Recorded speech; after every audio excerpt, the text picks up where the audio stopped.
हसन अब्बास साहब, ज़ाहिर है एक सर्द महरी थी पाकिस्तान और अमेरिका के ताल्लुकात में, और ये भी कहा जा रहा था कि आला सतह पर कोई राब्ता भी नहीं है और जो एक ताउन की फ़िज़ा होती थी वो भी नहीं है। अचानक अमेरिकी सदर ट्रंप, जिनके हवाले से खदशात यहाँ बहुत ज़्यादा पाए जाते थे, वो अपने खिताब में, एक तवील खिताब में जहाँ पर अपने दोस्त ममालिक पर तनकीद करते नज़र आते हैं, पाकिस्तान का जिक्र करते हैं, पाकिस्तान के ताउन की तारीफ़ करते हैं, पाकिस्तान का शुक्रिया अदा करते हैं, और एक ऐसी चीज़ के लिए कि शरीफुल्लाह उर्फ जाफ़र नामी दाइश कमांडर जिसे पकड़ा गया है, उस हवाले से कि भरपूर ताउन के साथ ये काम हुआ है। किस तरीके से देख रहे हैं आप इस डेवलपमेंट को? जी, बहुत शुक्रिया। यकीनन एक अहम डेवलपमेंट है, क्योंकि ये पहली प्रेसिडेंट ट्रंप की स्पीच थी कांग्रेस में। तकरीबन 1.5 घंटे से ज़्यादा उन्होंने तकरीर की, और उसमें बाहर के जो इंटरनेशनल ममालिक थे या काउंटर टेररिज्म इशूज़ पे ज़्यादा बात नहीं हुई। उस सारे कॉन्टेक्स्ट में पाकिस्तान का ख़ास शुक्रिया अदा करना और अच्छे लफ्ज़ों में बयान करना और प्रेसिडेंट ट्रंप की तरफ से कोई अच्छे अल्फाज आना, ये यकीनन एक इम्पॉर्टेंट डेवलपमेंट है। इसके मानी दो हैं। एक ये है कि जो बहुत सी इस वक्त एंगेजमेंट पाकिस्तानी डायस्पोरा भी कर रहे हैं अमेरिका में, और बाकी ममालिक भी रीजनल कर रहे हैं पाकिस्तान, क्योंकि हमेशा एक फोकस में रहता है, कुछ टारगेट भी रहता है लेकिन फोकस में भी रहता है, अपनी लोकेशन की वजह से, अपनी जियोपॉलिटिक्स की वजह से, अपनी चाइना लीनिंग की वजह से। इस तनाज़ुर में पाकिस्तान का जिक्र होना इम्पॉर्टेंट है, और यकीनन ये क्रेडिबल बात होगी। कुछ मैं देख रहा था सोशल मीडिया पे लोग इस पे हैरत का इजहार कर रहे हैं। अमेरिका इतने इम्पॉर्टेंट मसले पर जब तक किसी टॉप लॉ इन्फोर्समेंट और इंटेलिजेंस एजेंसीज ने कंफर्मेशन नहीं की होगी उस शख्स के बारे में, उसकी अहमियत के बारे में, पाकिस्तान की कोलैबोरेशन के बारे में, तब तक ये नाम कभी ना लिया जाता। तो ये एक इम्पॉर्टेंट डेवलपमेंट है, एक पॉजिटिव डायरेक्शन है, लेकिन ये यहाँ पे हवा का रुख इस तरह से है कि इसके बस इतने ही माने लिए जाने चाहिए कि इस बारे में ये एफर्ट थी, इसको अप्रिशिएट किया गया। जो लार्जर इश्यूज हैं वो अपनी जगह मुख्तलिफ हैं, और वो अपनी अहमियत अपनी जगह अलग से रखते हैं। सब, और इस सब में क्योंकि ज़ाहिर ये तासुर भी था कि अब तो पाकिस्तान का और अमेरिका का जो ताल्लुक है वो अस्करी सतह पर ताउन से बहुत ज़्यादा मुंसलिक है। पाकिस्तान के सिक्योरिटी चीफ का अमेरिका के सिक्योरिटी चीफ के साथ बात करना, उसके बाद ये बात मंतकी अंजाम तक पहुँचना, फिर ट्रंप का शुक्रिया भी अदा करना ट्रंप की तरफ से, फिर पाकिस्तान के वज़ीर आज़म का रिस्पॉन्ड करना, फिर जो अमेरिका के नेशनल सिक्योरिटी एडवाइज़र हैं उनका भी पाकिस्तान के फॉरेन मिनिस्टर से बात करना। कम से कम ये ख्याल किया जा सकता है कि जो खतरात पाकिस्तान में महसूस किए जा रहे थे कि ट्रंप आएंगे तो पता नहीं क्या करेंगे, वो खतरा कम से कम टला है इस सारी डेवलपमेंट से? जी, ये आप यकीनन कह सकते हैं कि वो इमीडिएट जो फोकस था, खासकर ये कि साबिक वज़ीर आज़म इमरान खान साहब के बारे में कोई स्टेटमेंट आ जाएगी या कि ह्यूमन राइट्स पे बात होगी, वो वाली बातें उतनी अब अहमियत नहीं रखती बज़ाहिर इस वक्त। लेकिन अमेरिका के लिए अफगानिस्तान में सदर ट्रंप 3-4 दफ़ा कह चुके हैं कि हम जो वहाँ $10 बिलियन छोड़कर आए और बेशुमार टन्स ऑफ वेपन्स छोड़कर आए, उनका क्या होगा। और उनका एक और हदफ जो है प्रेसिडेंट ट्रंप का, वो डोमेस्टिक है। उन तमाम लोगों को वो चैलेंज करना चाहते हैं जिन्होंने अमेरिका का अफगानिस्तान से विड्रॉल, एक सडन विड्रॉल हुआ था, जिसमें ये वाकया भी अंदोनाक वाकया पेश आया था, जिसके कल्प्रिट को पकड़ा गया है। तो अमेरिका में वो इन्वेस्टिगेशन भी शुरू होने वाली है। उसमें भी पाकिस्तान से सवाल जवाब, पाकिस्तान की मदद की बहुत ज़रूरत होगी कि फाइनल दिनों में क्या नेगोशिएशंस थी, किसने क्या किया। तो ये तो एक गुफ्तगू जारी रहेगी आगे। लेकिन ये पाकिस्तान के लिए अंग्रेजी में वो कहते हैं स्लिपरी स्लोप भी है, इसलिए कि मैं as an analyst on counter terrorism आपको बता सकता हूं कि जब पाकिस्तान के जो दुश्मन थे, तहरीके तालिबान पाकिस्तान या बाकी दहशतगर्द ग्रोह, वो तकवीयत तब पकड़ते हैं जब उनको लगता है कि अमेरिका और पाकिस्तान के जो मिलिट्री टू मिलिट्री रिलेशनशिप है वो बहुत स्ट्रांग है।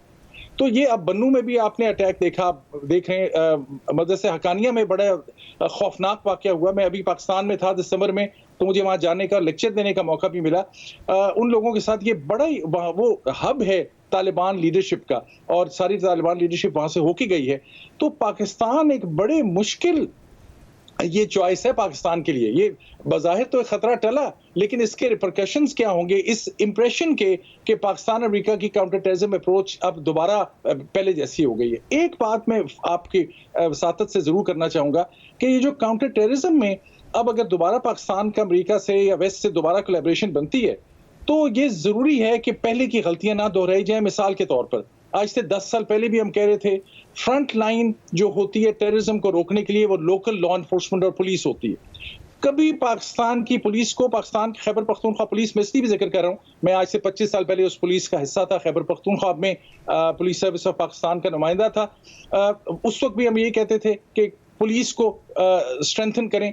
इस सारे काउंटर टेररिज्म में पाकिस्तान की पुलिस जो फ्रंट लाइन है, जो दुनिया की तमाम ममालिक में फ्रंट लाइन होती है, उनको ना इक्विप किया गया, ना उनको मॉडर्नाइज किया गया, ना उनको प्रॉपर रिफॉर्म किया गया। हालांकि खैबर पख्तूनख्वा की पुलिस बहुत ही शानदार है, उसकी बड़ी अच्छी रेपुटेशन है, उनके नए सरबराह भी जो लगे हैं वो बहुत ही काबिल हैं शख्स हैं। ये अब जरूर देखना होगा कि अगर ये काउंटर टेररिज्म कोलैबोरेशन शुरू होती है तो खुदारा पाकिस्तान की पुलिस को स्ट्रेंथन करें ताकि ये वो इंस्टीट्यूशनलाइज हो पाकिस्तान की रिस्पॉन्स टू टेररिज्म।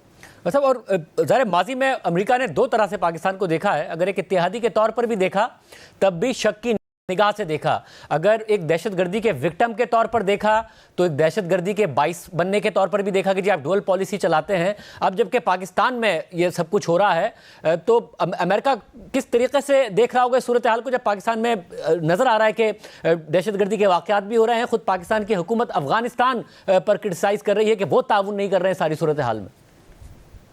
ये आपने सही फरमाया। देखिए वो एतराज़ात तो थे, लेकिन बाय एंड लार्ज खासकर प्रेसिडेंट जो बुश थे उनके ज़माने में जब जनरल मुशर्रफ और बुश का आपस में कोलैबोरेशन थी तो स्टेट की तो सपोर्ट बहुत ज़्यादा थी अमेरिका की तरफ से।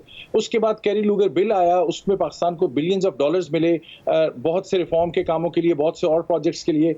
ये 2015-16 के बाद से ये डिफरेंट सिलसिला हुआ। जो क्रिटिक थे खासकर प्रेसिडेंट बाइडन, वो अहम थे अमेरिका की तारीख में एक डेमोक्रेटिक सदर के तौर पर उनका बड़ा नेगेटिव ओपिनियन था पाकिस्तान के रोल के बारे में, खासकर पाकिस्तान की फौज के रोल के बारे में। तो उस वक्त हमने देखा तब्दीली हुई है। प्रेसिडेंट ट्रंप इस वक्त एक खुली शीट की तरह है, बल्कि एक नया फॉरेन पॉलिसी मैगजीन में आर्टिकल आया है प्रेसिडेंट ट्रंप के माइंडसेट पे। मैं जरूर चाहूंगा कि उसका पाकिस्तान में तर्जुमा भी किया जाए। फॉरेन अफेयर्स मैगजीन में आया है कि प्रेसिडेंट ट्रंप की मेन थिंकिंग क्या है। वो ये कहते हैं उसमें कि प्रेसिडेंट ट्रंप बहुत फ्लेक्सिबल है, कॉन्ट्ररी टू जनरल इंप्रेशन जो है वो फ्लेक्सिबल हैं, लेकिन उनके मेन गोल्स जो हैं उनको वो फॉलो करेंगे। वो पीस भी चाहते हैं, पहली टर्म में भी उनकी जंगें नहीं हुई थी, इसमें भी वो चाहते हैं कि मिडल ईस्ट में भी पीस प्रोसेस हो। और अफगानिस्तान की तरफ से भी देखें, उन्होंने दैश के बंदे के खिलाफ एक्शन किया, तालिबान के खिलाफ एक्शन नहीं किया या तहरीके तालिबान के खिलाफ एक्शन नहीं किया। वो भी केयरफुल है कि वो किस चीज़ का क्रेडिट ले रहे हैं। पाकिस्तान को अपनी स्ट्रेटजी इस मौके पे क्लियर बनानी होगी। मुझे आज मैं जब ये वाकया देख रहा था और सोशल मीडिया पे बहुत गहमा गहमी थी इस बारे में, तो मुझे वो ये बात ज़हन में आती थी कि पाकिस्तान की काउंटर टेररिज्म में तो पाकिस्तान अपनी जगह बना भी लेगा, क्योंकि एक प्रोफेशनल फौज है, एक प्रोफेशनल काउंटर टेररिज्म अप्रोच रही है, पाकिस्तान ने बड़ी कुर्बानियां दी हैं, ये तो क्रेडिट मिल जाएगा। लेकिन इससे पाकिस्तान क्या फायदा लेगा? क्या सिर्फ IMF के कर्जे ही मजीद लेता रहेगा या मजीद वर्ल्ड बैंक के रीएडजस्टमेंट ही होती रहेगी?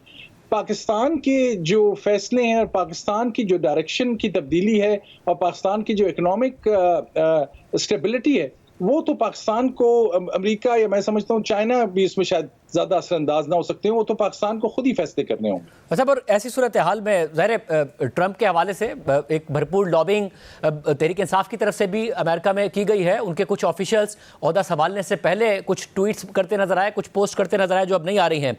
इस एक वाक़े के बाद अभी भी क्योंकि जो पर्सनैलिटी है ट्रंप की, वो उनके अपने इत्तेहादी खुद परेशान हैं। कल हमने देखा कि किस तरीके से ट्रूडो ने उनको जवाब दिया है। 1 महीने के लिए सस्पेंड ज़रूर किए थे उन्होंने जो टैरिफ्स लगाए थे, मगर वो बहाल कर दिए। यूक्रेन में हमने देखा कि किस किस्म की सूरत हाल नज़र आ रही है। तो ये बहरहाल अभी भी ये एक्सपेक्ट किया जा सकता है कि ट्रंप कोई ना कोई ऐसी बात करें, कोई ना कोई ऐसा स्टेटमेंट दें जो पाकिस्तान में रूल ऑफ लॉ के बारे में हो, डेमोक्रेसी के बारे में हो, इमरान खान साहब तहरीक इंसाफ के हवाले से हो। बहुत मुश्किल है। हाँ, तब हो सकता है कि अगर पाकिस्तान काउंटर टेररिज्म में या और चीज़ों पे जिनमें अमेरिका का इंटरेस्ट है उसमें कोई कोऑपरेट ना कर रहा हो, तो क्योंकि प्रेसिडेंट ट्रंप एक मास्टर नेगोशिएटर है और वो अपनी जो डील मेकिंग, अभी आज आप देखेंगे जो प्रेसिडेंट ट्रूडो की बात कर रहे हैं, इस वक्त से थोड़ी देर पहले प्रेसिडेंट ट्रंप की ट्रूडो से एक और गुफ्तगू हुई है और ये कहा जा रहा है कि वो टैरिफ भी जो अब अनाउंस हुए थे वो रोक लिए जाएंगे। ये नेगोशिएटर हैं, ये अपना ही shows his cards early on, creates an impression. तो पाकिस्तान को उस वक्त वो जो प्रेशर था वैसा शायद नहीं होगा, और वैसा आपके प्रोग्राम में मैंने पहले भी कहा था कि वैसे की तवक्को भी नहीं थी। इतने हाईएस्ट लेवल पे इनकी प्रायोरिटीज जो हैं वो रीजनल ग्लोबल स्टेबिलिटी से मुतल्लिक हैं। उसमें ये किसी एक मुल्क के पॉलिटिकल लीडरशिप, खासकर पाकिस्तान जो अब अनफॉर्चुनेटली इतनी अहमियत भी नहीं रखता। पाकिस्तान ने बहुत लूज की है अपनी स्टैंडिंग को, ग्लोबली भी, रीजनली भी। मुझे अफसोस के साथ मैं कह रहा हूँ, पेन के साथ, पाकिस्तान से मोहब्बत की वजह से कह रहा हूँ। पाकिस्तान जो खड़ा है वो बड़ी कमजोर बुनियाद पे खड़ा है इस वक्त। उसको रीजरेक्ट करने के लिए पाकिस्तान को उसकी एक स्ट्रेटजी, एक कॉम्प्रिहेंसिव होगी। इस बारे में फिक्र नहीं करनी चाहिए कि प्रेसिडेंट ट्रंप को बयान दे देंगे रूल ऑफ लॉ की दुनिया में इस वक्त क्या सूरत हाल है और ह्यूमन राइट्स की क्या सूरत हाल है। उसमें पाकिस्तान को कोई पिन पॉइंट करेगा भी तो कहने वाले की क्रेडिबिलिटी पे जो है हर्फ आएगा, पाकिस्तान की तरफ शायद ना आए।